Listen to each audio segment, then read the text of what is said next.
ว่าเรานั้นไม่เคยได้ทำบุญกันเท่าไรตั้งแต่ชาติก่อน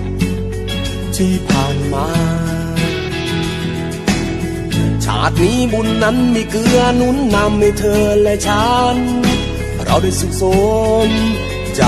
เลยสักคราหากฉันเป็นอย่างนั้นฉันจะทำอย่างไรดีเพื่อนเอ่ยจับเธอมาจุ๊บจับเธอมาจุ๊บจับเธอมาหอมให้ชื่นใจจะได้รู้ชอบไม่ชอบจับเธอมาจุ๊บจับเธอมาจุ๊บจับเธอมาหอมที่แก้มขวาแล้วดูอาการเธอต่อมาเป็นเช่นไร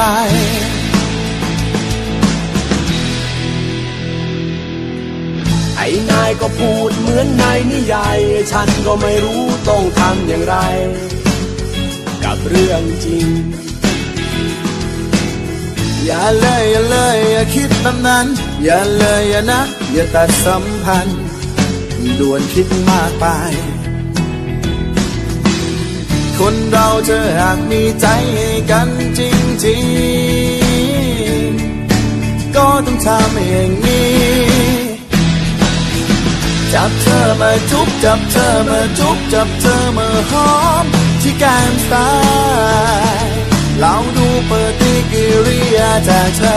จับเธอมาจุ๊บจับเธอมาจุ๊บจับเธอมาหอมที่แก้มขวา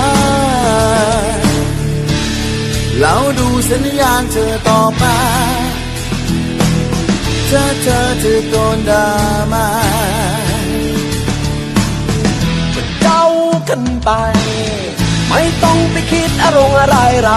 ถ้าคนมีใจให้รีบรักไม่ต้องไปคิดอะไรมากเจอคนมีรักแค่วินาทีไม่ต้องไปคิดอะไรสับสนถ้าคนเรานั้นมันต่างมีใจไม่มีอะไรที่ยิ่งใหญ่เกินกว่ารักกัน